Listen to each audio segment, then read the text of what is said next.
Sahabat Shalom, Bapak Ibu Saudara, Bapak Yahweh memberkati saudara sekalian. Demikian juga dengan saudara-saudara yang ada dimanapun saudara berada.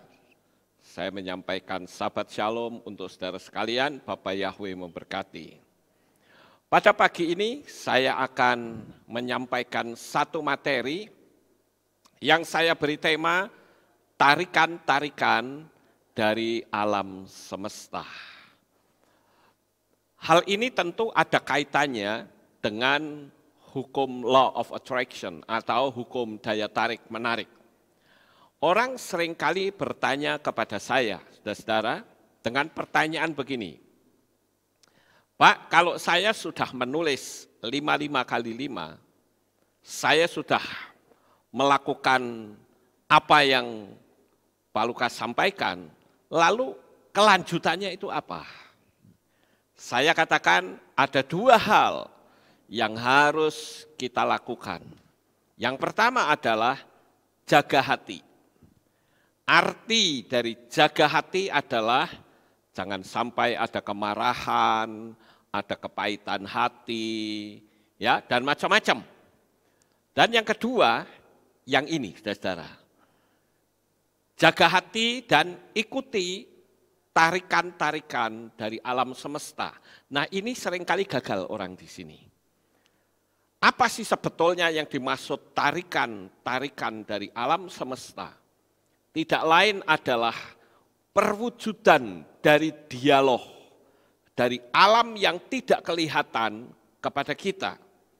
Yang tentunya ada tujuan supaya kita bertindak. Karena kalau kita mendapatkan perintah dari alam semesta, dari alam supranatural, ketika Tuhan perintahkan kita untuk bertindak tetapi kita tidak bergerak apa-apa, ya sama saja hukum Noah tidak berlaku bagi kita. Nah, oleh karena itu saudara-saudara, saya ingin ajak saudara untuk mempelajari. Karena tarikan-tarikan dari alam semesta itu sebetulnya adalah wujud dialog dari alam yang tanpa batas untuk kita. Kebanyakan orang kurang peka. Kenapa bisa seperti itu? Nah, ini yang akan saya ungkap. Di situ saya kasih tulisan, jangan pernah mengabaikan dialog dengan alam semesta. Ikuti kemauannya. Kenapa? Karena otak kita itu tidak mampu untuk menanggapinya. Yang mampu itu adalah perasaan kita. Ini yang harus dijaga. Ketika Yesua berkata, apa saja yang kamu minta dan doakan, percayalah bahwa kamu telah menerimanya. Permintaan apa? Ya apa saja. Saudara minta apa? Minta hikmat boleh, minta kebijaksanaan boleh, minta kehidupan rumahnya damai sejahtera juga boleh, minta mujizat juga boleh, apa saja. Dan di situ dikatakan, apa saja yang kamu minta dan doakan, percayalah bahwa kamu telah menerima. Kita sudah menerima secara alam roh. Tinggal kita mengambil. Nah, disitulah ada keterlibatan unsur dialog alam semesta. Tidak serta-merta kita minta tiba-tiba gelundung di depan kita. Bukan begitu, saudara-saudara. Oleh karena itulah saya ingin saudara memahami akan tarikan-tarikan alam semesta ini.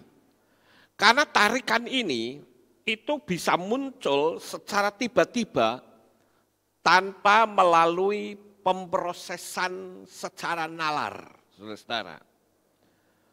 Jadi tarikan semacam itu sebuah fenomena supranatural yang hanya bisa dirasakan oleh jiwa kita. Saya ambil contoh misalnya, ketika saudara sudah meminta sesuatu kepada Tuhan, setelah minta, Besok minta lagi enggak, saudara? Tidak. Kebanyakan orang salah. Hari ini minta, ya. Contoh yang gampang beginilah. Orang minta sama saya, minta tolong. Pak, tolong doain ya, saya ingin menjual rumah. Oh ya, saya doakan. Dan saya betul-betul doakan, saudara-saudara. Dan apa yang terjadi, seminggu kemudian dia telepon lagi. Pak, tolong saya doakan. Doa apa ya? Ya supaya rumahnya terjual. Loh, dalam hati saya, loh kemarin kan sudah saya doakan. Ya Pak, kayaknya kurang mantap kalau tidak terus menerus. Ya saya bilang inilah orang yang keluar dari jalur konsep sistemiknya Tuhan. Sehingga ketika dia berdoa hari ini dan diulang lagi minggu depan, berarti minggu depan itu sama dengan hari ini. Harusnya orang itu tinggal mensyukuri, jaga hati dan ikuti tarikan-tarikan dari alam semesta. Contohnya apa? Tarikan-tarikan itu. Sekali lagi, tarikan itu muncul secara tiba-tiba di pikiran maupun di hati kita. Nah, disinilah dibutuhkan kepekaan. Contoh misalnya, saudara itu enggak biasa-biasanya membaca koran. Tapi tiba-tiba di dalam hati itu ada kerentek untuk baca koran. Baca saja. Tiba-tiba saudara ada keinginan untuk telepon kepada orang yang mungkin sudah enggak pernah hubungan dengan saudara. Telepon saja, cari tahu nomor teleponnya. Nah itu tarikan dari alam semesta, saudara-saudara. Atau tiba-tiba kita punya kerentek di hati, itu pengen ngunjungin seseorang. Datangin aja, saudara-saudara. Nah ini yang penting. Ya, karena kebanyakan orang enggak menyadari bahwa itu sebuah tarikan. Saya ambil contoh misalnya, contoh gampang ya. Ketika saya nulis 55 kali 5 untuk 2 ruko di samping Kehilat. Nah, pada waktu saya nulis 55 kali 5, ya sudah tinggal nulis saja. Begitu selesai, beberapa hari atau beberapa minggu kemudian, tiba-tiba ada papan tulisan di ruko situ. Dijual gitu. Nah ini kan suatu sign, sebuah tanda bahwa apa yang saya tulis itu sudah ditangkap oleh alam supranatural. Kemudian saya diam saja, saudara-saudara. Tiba-tiba ada seseorang yang memberitahu dijual gitu. Nah apa yang ada di diri saya? Ada tarikan. Tarikannya itu berkata begini, datangi pemiliknya, tawar. Begitu, saudara-saudara. Itu tarikan. Ya, ternyata harganya enggak cocok, ketinggian. Ya sudah saya diamkan saja. Tapi saya yakin bahwa itu pasti kena saya. Kemudian apa yang saya lakukan? Ya saya pasif saja, saya ikutin daya tarik-tarik dari alam semesta itu seperti apa. Kalau alam semesta tidak menarik, saya tidak berbuat apa-apa. Yang penting hati saya mensyukuri bahwa itu sudah jadi milik saya. Begitu, saudara-saudara. Kemudian tidak berapa lama ada tarikan lagi. Kamu masuk ke dalam. Saya waktu itu minta izin sama saudara Slamet sama Sari. Saya bilang saya minta izin mau naik ke atas. Saya mau lihat katanya rumah ini mau dijual. Oh ya, nah saya ke atas saya foto, saudara-saudara. Saya fotoin. Nah itu saya pakai untuk memperkuat afirmasi saya. Saya taruh di desktop, di komputer. Jadi setiap kali saya membuka komputer, saya lihat itu pasti. Dan itu memperkuat energi saya untuk saya bisa mendapatkannya. Sudah saya diam saja. Kemudian tiba-tiba ada tarikan lagi. Datangi naikkan harganya. Nah seperti itu saudara-saudara. Sampai akhirnya itu kena kepada saya. Ya Bapak Ibu, itu contoh tarikan di mana kita bisa mengambil keputusan tanpa pemrosesan yang nalar. Kenapa saya katakan bahwa tarikan-tarikan ini begitu penting bagi orang yang melakukan hukum Loa. Kita harus tenang hati kita, tidak boleh kemrungsung. Kebanyakan orang itu kemrungsung, saudara-saudara, gelisah. Mungkin terlalu excited atau terlalu pasif, sehingga gelisah, ini bisa atau tidak, ini bisa atau tidak. Oleh karena itu, saya selalu berpegang teguh kepada firman Tuhan yang tertulis di dalam kitab Nabi Yesaya. Saudara bisa lihat di kitab Nabi Yesaya pasal 30 ayat 15. Saya akan bacakan untuk saudara.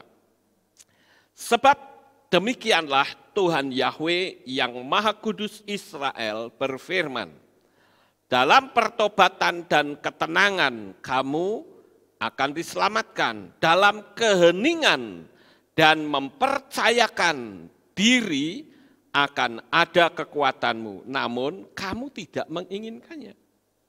Saudara perhatikan kata dalam keheningan dan mempercayakan diri. Nah di sini ada kata keheningan.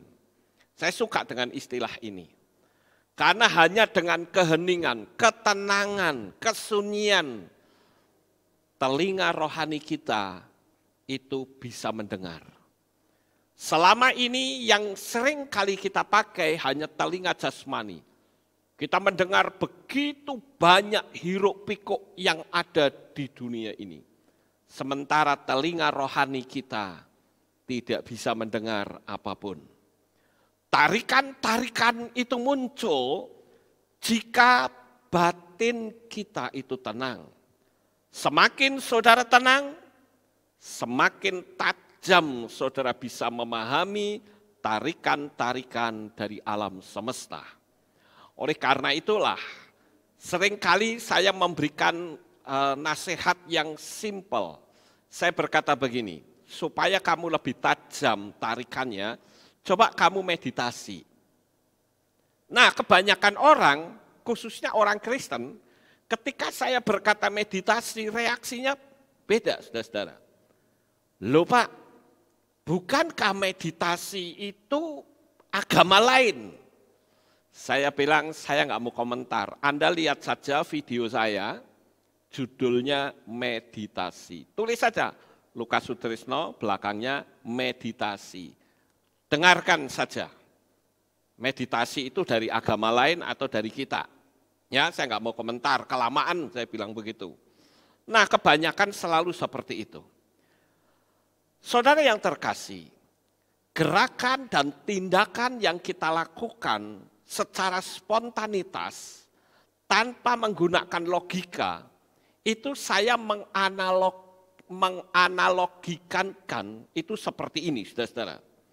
Ketika saudara sedang mengendarai mobil, tiba-tiba ada orang yang nyebrang. Apa yang saudara lakukan? Digas, gitu. Enggak, direm, saudara. Sekarang pertanyaannya, ketika engkau ngerem, otak kita mikir dulu enggak? Tidak, tanpa pikir. Begitu ada orang lari langsung berhenti. Nah itu adalah gerakan otomatis yang sudah kita latih. Begitu juga sistem yang ada ketika tarikan-tarikan itu muncul. Sekali waktu, tiba-tiba ada orang yang datang kepada saudara, minta tolong untuk mengantar saudara misalnya. Ada orang datang dan bilang, Pak, aku mengalami kesulitan, tolong Pak saya diantar ke sana. Saudara bisa mendeteksi, oh orang ini orang baik. Ya sudah, antar saja. ini juga bisa menjadi tarikan dari alam semesta. Saya sering melihat sebuah kisah di YouTube, saudara-saudara. Ada seseorang yang hanya menolong. Ternyata yang ditolong itu bukan orang sembarangan. Tapi seorang yang memiliki power keuangan yang hebat. Sehingga orang itu akhirnya terselamatkan. Saya pernah lihat video itu. Ya, jadi itu merupakan tarikan. Mungkin orang tersebut tidak bisa memberi balasan kepada kita. Enggak masalah. Kenapa? Karena orang itu bisa dipakai Tuhan untuk bercerita tentang kebaikan saudara. Kira-kira saya ngomong sampai di sini saudara paham atau tidak? Paham, oke, puji Tuhan. Kemudian tarikan-tarikan lain misalnya, tiba-tiba saudara memikirkan seseorang. Dan secara aneh orang tersebut menghubungi kita. Nah itu yang saya sebut dengan adanya koneksi konfirmasi. Ada koneksi, ada hubungan, tetapi dikonfirmasi. Ini yang kadang orang tidak paham Bapak Ibu. Kalau kita memahami, maka kita akan tahu apa yang harus kita lakukan. Saudara bertemu dengan orang asing, tiba-tiba kok cocok ya, merasa cocok, bisa berbincang-bincang. Dan tiba-tiba kita bisa ngerti arah pembicaraan. Nah itu sebetulnya adalah dialog dari alam semesta. Terkadang ketika orang datang kepada saya konseling, dia baru ngomong beberapa kata, saya sudah tahu arah pembicaraan itu larinya kemana.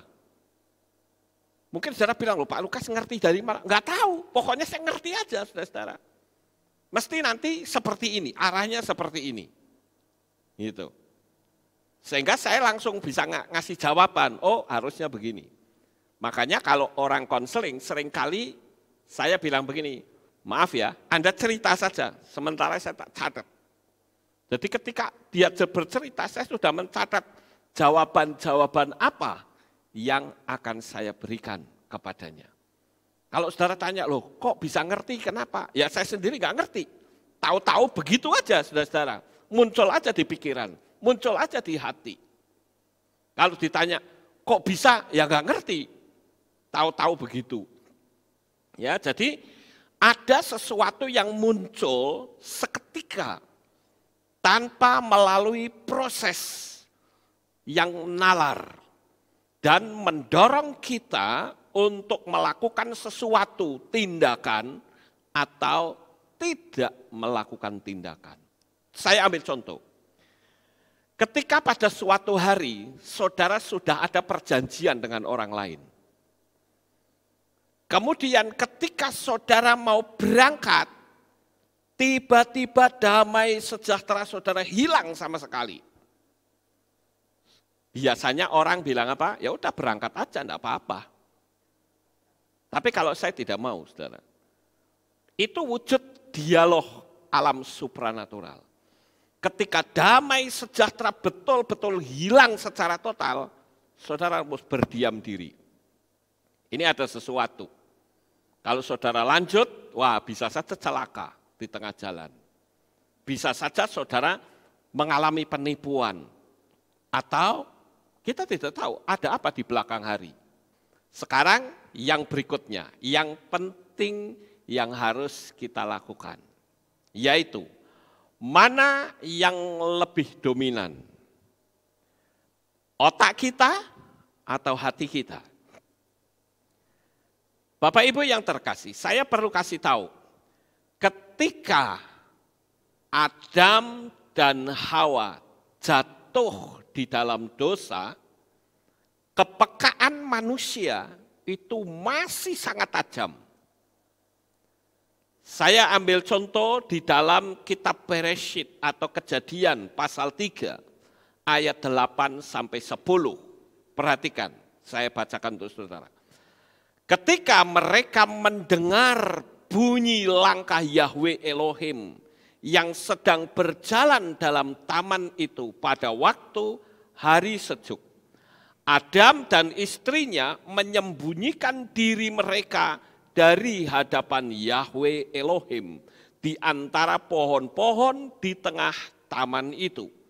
Tetapi Yahweh Elohim memanggil Adam dan berfirman kepadanya, "Di manakah engkau?" Dan dia menjawab, "Aku mendengar suaramu di taman, lalu aku merasa takut karena aku telanjang, maka aku bersembunyi." Coba saudara renungkan ayat ini. Di situ dikatakan Adam dan Hawa itu mendengar langkah Yahweh yang sedang berjalan. Pertanyaannya, langkah Yahweh yang sedang berjalan itu berjalan secara fisik atau berjalan secara alam roh menurut saudara?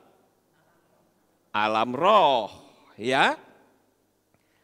Bukan seperti bayangan kebanyakan orang. Mungkin kita juga pernah punya bayangan, oh berarti Tuhan itu jalan. Karena di situ banyak rumput mungkin jadi kerosak begitu. Tidak, saudara-saudara. Ini Yahweh berjalan di alam supranatural. Dan Adam dan Hawa itu ngerti bahwa Tuhan sedang jalan. Ini yang saya katakan, kepekaan manusia itu tajam sekali.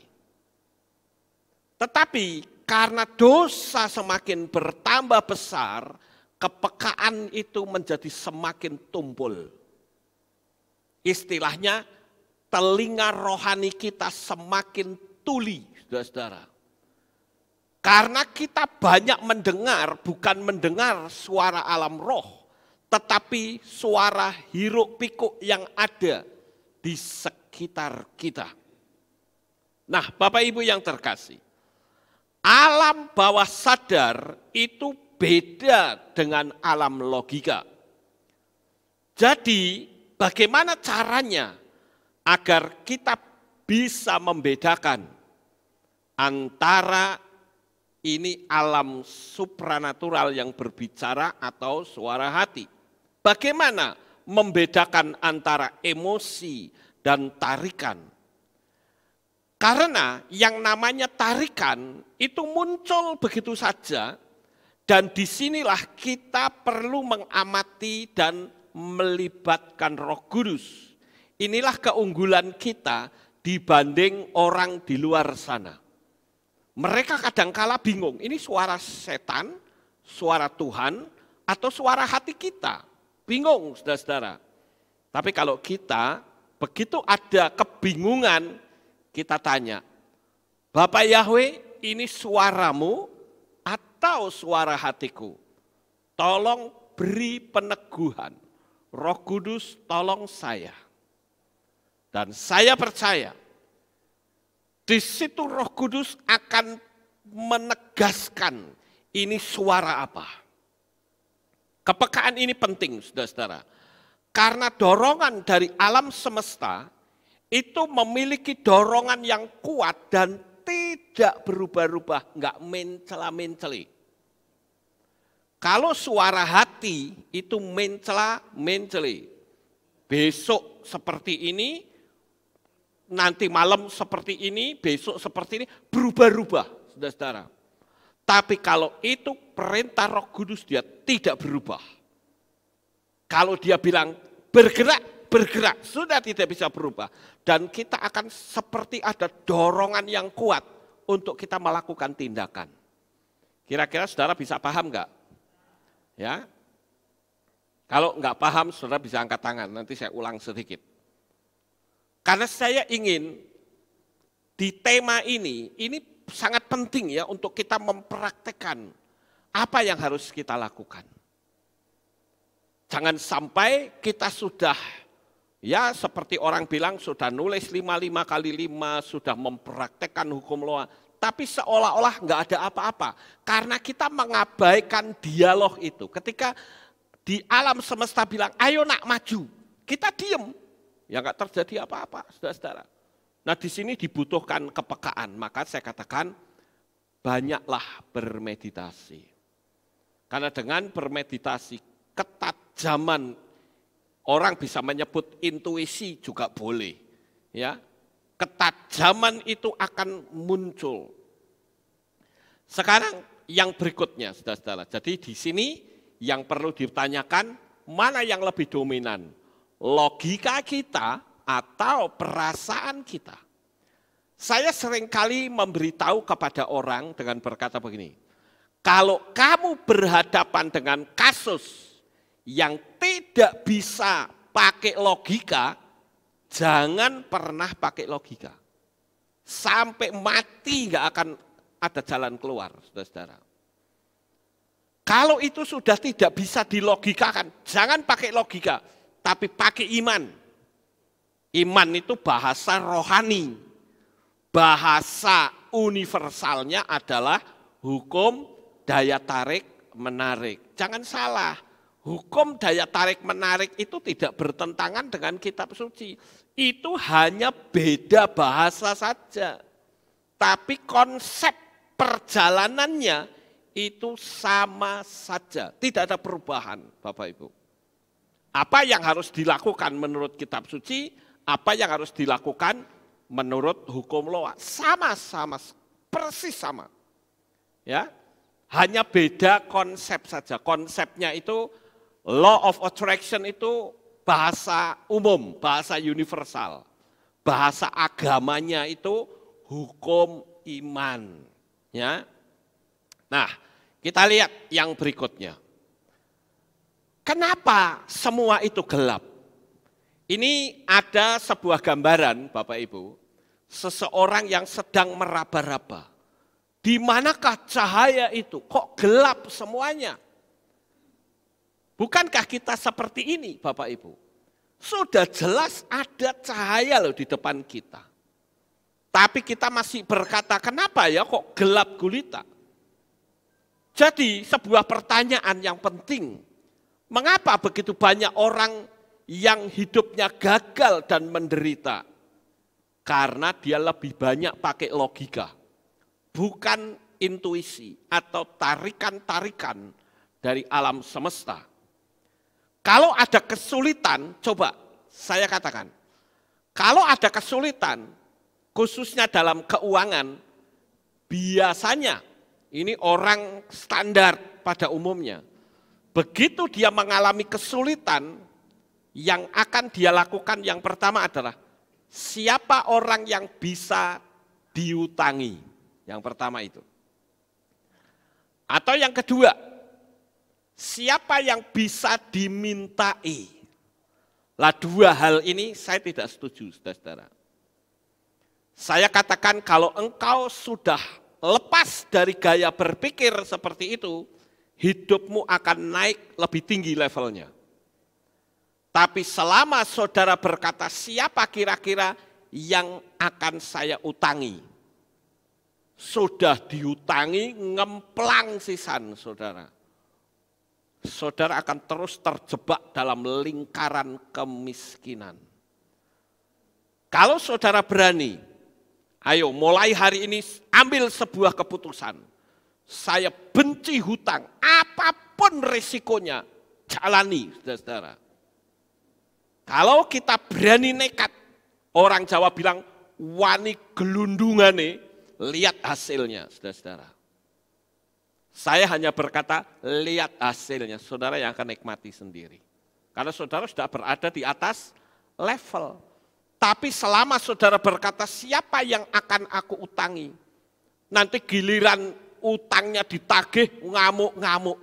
Ini kan mental pecundang namanya, saudara-saudara. Ya, wong orang nagih duitnya sendiri, kok kita malah ngamuk-ngamuk, harusnya kita berterima kasih. Ini otaknya itu kualik, saudara-saudara. Dan saya menganjurkan bagi saudara yang sedang menyaksikan materi saya ini, yang masih berpredikat tukang hutang, selesaikan hari ini. Ya, bila perlu jual semuanya habis-habisan. Dan lihat hasilnya, saudara-saudara. Tapi kalau saudara sudah saatnya bayar, saudara punya barang, nggak dijual, orangnya nagih diamuk, saya nggak habis pikir itu otaknya di mana gitu loh. Makanya kalau saudara berani mengambil langkah, aku benci hutang, aku benci meminta kepada manusia, saudara naik level. Ya, sampai di sini paham Bapak Ibu? Kemudian, logika itu kadangkala lebih kuat dari tarikan. Intuisi adalah jika saudara mau pergi, tapi perasaan tidak enak, saudara tetap berangkat. Itu artinya logika saudara lebih kuat dari intuisi saudara. Logika saudara lebih kuat dari suara hati yang memerintahkan jangan pergi, karena dia datang secara tiba-tiba. Nah ini yang kita mesti sadari Bapak Ibu. Sekarang kita lihat yang berikutnya. Banyak mana suara yang didengar? Kenapa tarikan-tarikan itu seolah tidak ada? Karena kita sibuk ngurusi dan mendengar hiruk pikuk yang salah. Ngurusi energi-energi negatif. Saya sedang konseling dengan seseorang sekarang ini, saudara-saudara. Dan orang itu sudah mempraktekkan apa yang saya perintahkan. Tetapi dia berkata begini, kok sampai sekarang belum ada tanda-tanda ya Pak? Saya bilang, memang mujizat bukan untukmu. Loh kenapa? Karena saya melihat apa yang Bapak lakukan itu Bapak tidak berurusan dengan dunia alam supranatural. Tapi Bapak urusan dengan dunia fisik terus. Karena apa? Dia gampang marah-marah. Ya. Dia juga masih punya rasa kedengkian terhadap orang lain. Itu energi negatif loh, saudara-saudara. Itu yang menutup semuanya. Egoisnya itu masih tinggi. Sekarang kalau saya bertanya, berapa banyak di antara manusia di dunia ini yang egonya itu kuat? Sekarang di internet, di YouTube sedang viral. Seorang anak yang melaporkan ibunya, karena ibunya jual motor, warisan dari bapaknya, ini sedang viral, saudara-saudara. Anaknya mau memenjarakan ibunya. Sampai di situ ada seorang polisi, Kasat Serse kalau tidak salah, dia berkata begini, baik, sepeda motor itu saya yang beli, tapi dengan syarat kamu sujud kepada ibumu, minta maaf. Dia tetap tidak mau loh, saudara. Gengsinya tinggi sekali. Padahal saya katakan ini polisi ini hebat loh. Dan polisi-polisi yang lain tidak mau memproses. Kalau dilihat dari alur ceritanya, ibu ini tidak ada dalam jalur kriminal. Karena itu duitnya sendiri, karena itu adalah warisan dari suaminya yang meninggal, mau dirampas sama anaknya, malah diputar balik. Tidak ada yang mau memproses polisi. Dan saya katakan, ini benar, saudara-saudara. Sehingga Kasat Serse itu bilang gini, kamu butuh sepeda motor toh? Oke, tak bayari saya. Tapi kamu sujud kepada ibumu. Tetap aja nggak mau, saudara-saudara. Nah ini kan ngeri kalau kayak gitu. Itu namanya ego yang kuat. Sama orang tuanya sendiri loh, seperti itu. Sekarang saya mau tanya kepada saudara. Ada nggak di sini saudara-saudara atau yang di rumah masing-masing, dimanapun saudara berada, adakah engkau mengingat orang tuamu? Adakah engkau bisa memberi sesuatu yang terbaik kepada orang tuamu? Atau engkau terlalu egois? Mentang-mentang kaya orang tuamu kau singkirkan, sombong. Dan orang-orang yang seperti itu jangan heran kalau dia bisa kena tulah. Ada hukum tabur tuai. Orang di luar sana menyebutnya karma. Dengan orang tuanya saja sudah tidak bisa menyayangi. Bagaimana saudara mau melakukan hukum loa kalau begitu? Nol, nggak akan bisa, saudara-saudara. Ya, egoisnya luar biasa. Itu energi negatif. Begitu juga dengan kedengkian, keraguan, kecemasan, kepahitan hati, dendam, kebencian, itu semua adalah muatan negatif yang menutup dialog antara diri kita dengan alam supranatural. Sekarang yang terakhir, Bapak Ibu. Kalau kita melihat di sini, saudara lihat ini seorang ilmuwan yang bernama Nikola Tesla. Kebanyakan kita itu kenalnya Thomas Alva Edison. Tetapi sebetulnya, saudara-saudara, ada orang yang saya mungkin menyebutnya lebih jenius dari Thomas Alva Edison, yaitu Nikola Tesla. Wah, ini luar biasa. Di sana dikatakan dia ngomong apa itu? If you want find the secret of the universe, think in terms of energy and frequency and vibration. Artinya, jika kamu menginginkan rahasia alam semesta, berpikirlah tentang energi, frekuensi, dan vibrasi. Saya mengajarkan ini loh, ya, bahwa semua benda-benda yang ada di dunia ini memiliki energi. Dan tentunya yang namanya energi pasti ada frekuensi. Dan tentu ada getaran atau vibrasi. Oleh karena itu, jangan abaikan dialog dengan alam semesta. Tenangkan hati saudara, jangan gelisah, jangan kemrungsung, jangan izinkan energi-energi negatif masuk dalam diri saudara. Saya percaya Tuhan yang Maha Kuasa, Bapa Yahweh Elohim yang tidak terbatas itu sanggup untuk menolong saudara. Sukses besar untuk saudara, Bapa Yahweh memberkati. Haleluya. Mari kita tunduk kepala dan kita akan berdoa. Kami mengucapkan terima kasih dan syukur kepadamu ya Bapa Yahweh. Pada pagi ini kami bersama-sama telah mendengarkan renungan firman-Mu. Biarlah apa yang kami renungkan pagi ini menjadi berkat dalam hidup kami.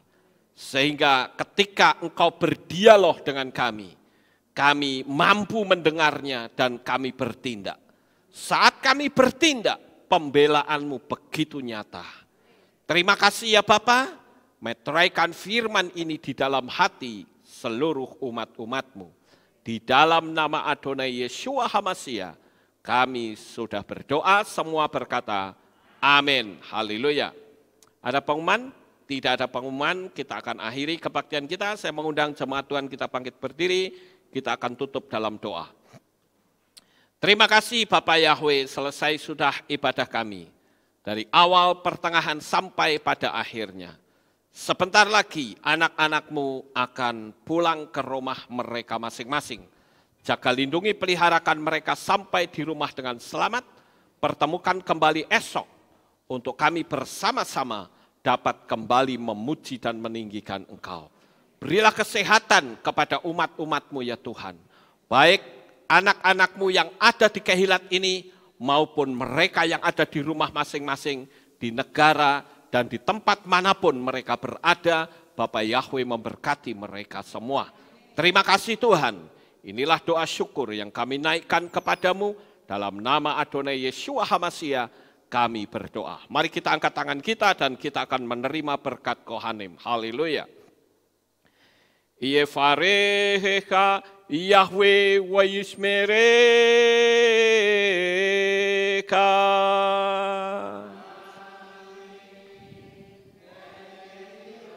Yair Yahweh panau eleka.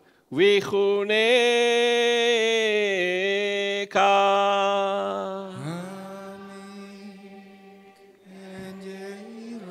Yesa Yahweh panau eleka. Wayashem lecha shalom.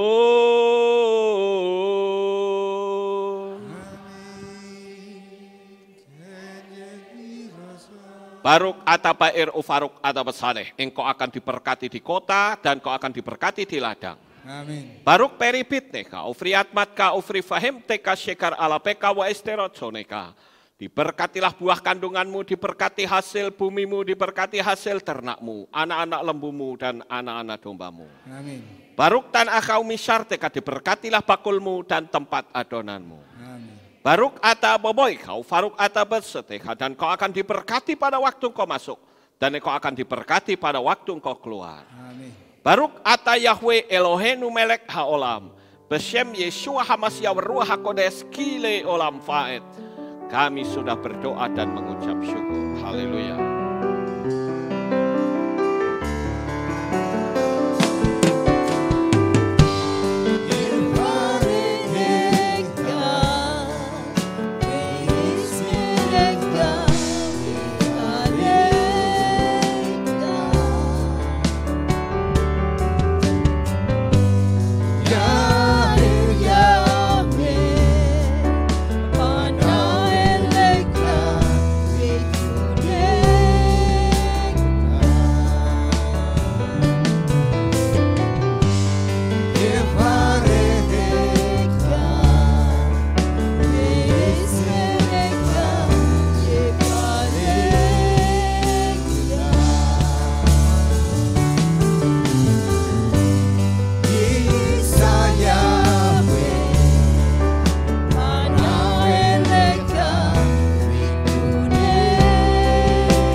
Terima kasih Bapak Yahweh berkati. Haleluya. Haleluya. Dikala ku berdoa, teringat kamu, jauh mata memandang, juga ada kamu. Karena besar kasih-Nya, kita dijadikannya satu.